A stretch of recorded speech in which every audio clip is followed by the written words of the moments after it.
Hi guys, welcome back your YouTube channel retail Guru RB, जहां पर आप सीखते हैं ऑर्गेनाइज रिटेल के बारे में। तो गाइस, हम अपना चैप्टर कंटिन्यू करेंगे आज 8.2 के साथ, जिसका नाम है हाउस कीपिंग गाइडलाइन। जैसे स्टोर ऑपरेशन मैं आपको बताता हूँ, एक तरह से एक एग्जांपल देता हूँ क्या होता है।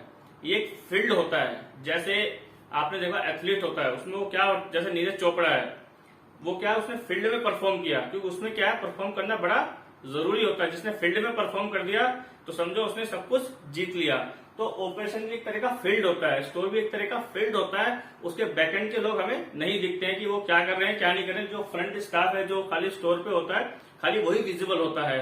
और फील्ड पे परफॉर्म करना बड़ा मुश्किल होता है सेल्स, क्योंकि हमें किसी की जेब से पैसा निकलवाना है और उससे जो अगले टास्क भी करने हैं। जैसे मैं नीरज चोपड़ा का आपको एग्जांपल दे रहा था, तो आप देखिए, आप हॉकी है, जैसे सब फील्ड के गेम है सारे जितने भी, इनके पीछे कितने लोग काम करते हैं। उसका ट्रेनर है, कोच है, फिर उसका स्पॉन्सर है, और कई मार्केटिंग है, उसका ड्रेसिंग है, मतलब बहुत चीजें होती है उसके अंदर, जो है उसको फील्ड को ऑर्गेनाइज करने के लिए वो कैसे परफॉर्म करेगा। तो उसी के पीछे जो है बहुत चीजें होती है, परफॉर्म कैसे करना है स्टोर ऑपरेशन को। वो फील्ड एक तरह से आप ऑपरेशन समझिए। जैसे आप देखेंगे एथलीट के अंदर क्या हुआ कि उसने जो है एक जो जैपलिंग है उसके अंदर उसने नीरज चोपड़ा साहब ने जो है अच्छे से परफॉर्म किया और वो विनर हो गए। वो प्रैक्टिस की लॉन्ग टाइम, फील्ड पे प्रैक्टिस की उन्होंने, फील्ड पे परफॉर्म किया उन्होंने। सेम ऐसा ही है, जब फील्ड पे हम परफॉर्म करते हैं तो हमें रिजल्ट भी आना चाहिए। तो उसके लिए भी जो है फील्ड को पहले तैयार किया जाता है कि कैसे मैट लगेगा, कैसे रनिंग होगी, वो स्लिपिंग तो नहीं करेगा वो जो फ्लोर है, और बहुत चीजें उसके अंदर टाइटनेस करनी पड़ती है। कहीं वो जा रहा है तो एकदम वे जो है क्लियर होना चाहिए जब वो रनिंग करेगा। तो सेम ऐसे ही है कि जैसे स्टाफ है फ्लोर के ऊपर, तो वो भी जो है आराम से खड़ा रहे, एकदम कुछ हडल ना हो, कोई मुश्किल ना हो, किसी भी प्रकार का जो है कुछ भी सीक्वेंसेस ना हो जो फ्यूचर में जाके उसको प्रॉब्लम करे। तो जैसे कि हम डिस्कस कर रहे हैं अपना 8.2 आज, तो हाउस कीपिंग गाइडलाइन, ये हमारा सेकंड एपिसोड है स्टोर ऑपरेशन के अंदर। तो गाइस, जैसे कि आप देख रहे हैं, इसकी डेफिनेशन सिंपल है। In term of house keeping is the task in which kept clean and tidy as well as organized। कि मतलब जो हाउस कीपिंग प्रोसेस क्या है कि एक ऑर्गेनाइज्ड वे में जो है चीज को बनाना होता है, स्टोर को रेडी करना होता है before store opening for the customer. जैसे हमारे घर में कोई गेस्ट आता है तो हम लोग क्या करते हैं, पहले अपने जो है सीढ़ियां साफ करते हैं, घर को क्लीन करते हैं, जो हमारा ड्राइंग रूम है उसको अच्छे से परफेक्ट करते हैं, सीनरी हर चीज को जो है वेल मेंटेन तरीके से लगाया जाता है। जो सोफा है उसकी हम लोकेशन भी चेंज कर देते हैं, हम खुद अच्छे से तैयार होकर बैठते हैं, राइट। अपना बाल वाल लगा के नहा धो के, चाहे वो पूरे साल नहीं नहाता हो लेकिन उस दिन तो वो जरूर नहाएगा, क्योंकि somebody is coming their house to meet with them. जैसे आप देखिए, तो इसमें कुछ पैरामीटर है ऐसे स्टोर के अंदर जो है कि किस तरह से आपको जो है हाउस कीपिंग गाइडलाइन को फॉलो करना है। इसकी भी एक चेकलिस्ट होती है जो डेली बेस पे बनाई जाती है, चेक की जाती है, और ऑडिट के टाइम पे वो चेक भी होती है कि ये डेली प्रोसेस फॉलो कर रहे हैं या नहीं कर रहे हैं। ये एसओपी का पार्ट होता है। ये भी एक तरह की एसओपी ही बनाई जाती है जो अप्रूव होती है by the matrix. For example POS, सबसे पहला है पोज। पोज बोलते हैं point of sale. Point of sale होता है जहां पर हम बिलिंग करते हैं। आपने देखो ना, जब हम शॉपिंग करने के बाद जो है, जो हमारा लास्ट जो अट्रैक्शन होता है विद द कैशियर, तो वहां पर हम लोग क्या करते हैं, बिलिंग करते हैं। बिलिंग के लिए जाते हैं, हम पेमेंट करते हैं और अपना जो है जो मर्चेंडाइज है, जो भी हमारा शॉपिंग मटेरियल्स है, वो हम उससे ले लेते हैं। जैसे तो ये जो कैश काउंटर है बहुत ज्यादा क्लीन होना चाहिए, क्योंकि कस्टमर हाथ भी रखता है, वहां पर मशीन है, सिस्टम है, सब कुछ क्लीन हो जाए, क्योंकि वहां पर आपको जो है 2-3 मिनट खड़े रहना पड़ता है, 1 मिनट खड़े रहना पड़ता है, टाइम स्पेंड करना पड़ता है। तो वहां पर जो एनवायरमेंट अच्छा बना होता है, स्मेल आनी चाहिए वहां पर, परफ्यूम वगैरह की, मतलब एक अच्छी चीज कस्टमर को लगे, वाह फील। क्लीनिंग होनी चाहिए, आसपास कुछ मर्चेंडाइज भी रखा होना चाहिए ताकि आप उसको ले भी लें वीएम के साथ, अच्छे इसके साथ, और टोन वगैरह सब कुछ साफ होना चाहिए। और काउंटर इतना क्लीन होना चाहिए कि आप मतलब उस पर कुछ हो ना, एक सुई भी गिरे तो वो भी दिखे कि हाँ it is there. Second, facade. आप देखते हैं जैसे इंटर स्टोर के अंदर आप आते हैं, फसाड बनता है फेस से। जो स्टोर का फेस होता है, फेस बोलते हैं गेट को, उसको फसाड बोलते हैं। वो एकदम नीट एंड क्लीन होना चाहिए, एकदम विजुअलिटी जबरदस्त होनी चाहिए, क्योंकि अगर वो डर्टी है, उस पर जाले लगे हुए हैं, अब वो क्लीन नहीं है, तो उस पर मजा नहीं आएगा। फिर है डिस्प्ले। डिस्प्ले आप देखते हैं जैसे कि हमारा स्टोर है, आप देखते हैं यहाँ पर जीन्स लगी हुई है, यहाँ पर शूज लगे हैं, यहाँ पर वॉशिंग मशीन है, इलेक्ट्रॉनिक आइटम है, फोन्स हैं, तो वो पूरा डिस्प्ले जो है नीट एंड क्लीन होना चाहिए। डेली बेस पे चेक किया जाता है लाइन मैनेजर के द्वारा, जो स्टोर मैनेजर है उसके द्वारा। वो स्टोर प्रोफाइल डिपेंड करता है किस तरह की हायरार्की है स्टोर की हिसाब से जो है उसको चेक किया जाता है, और जो है चेकलिस्ट फिल की जाती है। तो उस जगह पे जो है आपका म्यूजिक, हर चीज, मतलब whatever the things there, chairs, बैठने के लिए टेबल्स, सब कुछ जो है नीट एंड क्लीन होना चाहिए, एकदम टाइट। और जो पाथवे है ना, एकदम पाथवे एकदम क्लीन होना चाहिए। जैसे वॉकवे एरिया, सपोज कीजिए अब हम जा रहे हैं, सामने किसी ने कार्टन रख दिया तो हमें प्रॉब्लम्स होगी। तो एकदम वे बनाना होता है एक गाइडलाइन के थ्रू, जो कंपनी से आती है उसको फॉलो करना होता है स्टोर की गाइडलाइन के, स्टोर ऑपरेशन के लिए, कि एकदम नीट एंड क्लीन होना चाहिए ताकि कस्टमर को जो है कुछ भी हर्डल ना हो। आप देखिए हम रनिंग करते हैं, कोई फील्ड पे कोई रनर होता है, रनिंग करते हैं 5-6, वो रनिंग कर रहे हैं 100 मीटर की रेस मान लीजिए। अब बीच में कोई उसके कुछ रख दे, मान लीजिए ट्रक खड़ा कर दे कोई, वो रन कर पाएगा? नहीं, रुक जाएगा, स्टॉप हो जाएगा। तो सेम वही चीज है, वॉकवे एकदम नीट एंड क्लीन होना चाहिए, एकदम कहते हैं टाइट जिसे बोलते हैं, विदाउट एनी हर्डल, वो चीज होनी चाहिए। मर्चेंडाइज बोलते हैं कपड़ों को, कुछ भी आइटम है which is saleable in the store, footwear, कुछ भी सामान है जो आप पैसे देके खरीदेंगे उसको मर्चेंडाइज कहा जाता है। उसको डिस्प्ले करता है, जो गाइडलाइंस आती है उसको मर्चेंडाइजिंग कहा जाता है।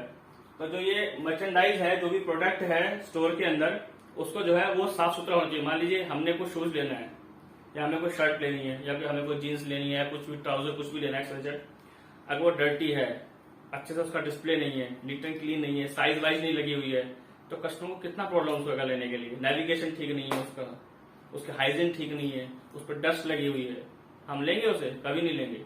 तो ये सब चीजें जो है ध्यान रखनी पड़ती है।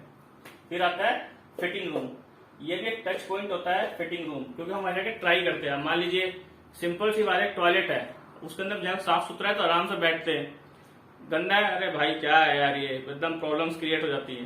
तो वही चीज है, एक फिटिंग रूम है, यहाँ पर आपको टाइम जो है स्पेंड करना है, टाइम में स्पेंड करना है। तो यहाँ पर जो एकदम नीट एंड क्लीन, जो लुकिंग ग्लास है उसके अंदर वो भी एकदम परफेक्ट होना चाहिए, कोई डस्ट, कोई फिंगर के फ्रेंड्स उसके ऊपर नहीं लगे होने चाहिए, कोई स्टिकर नहीं लगे होने चाहिए। जैसे टॉयलेट में लिख देते हैं ना, बड़ी मैडम का नंबर ये है, तो वो चीज नहीं होनी चाहिए उसके अंदर। हम किसी का नंबर लिख के आ जाए, कुछ भी XYZ, कुछ भी अपने ड्राइंग्स हम उसके अंदर कर लें, तो वो सब चीजें नहीं होनी चाहिए। एकदम उसका जो पाथ वे है, डायरेक्शन है, नेविगेशन, सब कुछ परफेक्ट नीट एंड क्लीन होना चाहिए फिटिंग रूम का। स्टोर रूम होता है ये, इसमें तो चलो कस्टमर नहीं जाता है, लेकिन स्टाफ के लिए होता है। स्टोर रूम आपका नीट एंड क्लीन, साफ सुथरा, एकदम जाओ तो उसके अंदर जो है डस्ट वगैरह नहीं होनी चाहिए। कुछ भी जो है एक तरह का हो ना, एक जो फ्रेजाइल आइटम वगैरह, कुछ भी नाजुक चीजें होती हैं वो भी अच्छे से लगी होनी चाहिए, और एज पर तक गाइडलाइन होनी चाहिए। कोई भी ये नहीं कि कुछ भी रैक ऐसे लगा दिया, कोई रैक ऐसे लगा दिया, एकदम path way clean, neat and clean होना चाहिए, ताकि कोई डस्ट ना हो, कोई स्मेल ना आए उसके अंदर, कुछ भी तरह का फालतू का साउंड नहीं आना चाहिए। रिसीविंग एरिया बोलते हैं कुछ भी जो मर्चेंडाइज आता है बिकने के लिए स्टोर में, जहां पर वो रिसीव किया जाता है उसको रिसीविंग एरिया कहा जाता है। मोस्टली ये रिसीविंग एरिया जो है बैक साइड में होते हैं, एक एग्जिट गेट होता है स्टोर का, वहां पर होते हैं, तो वहां पीछे से काम चलता रहता है बैक एंड साइड से।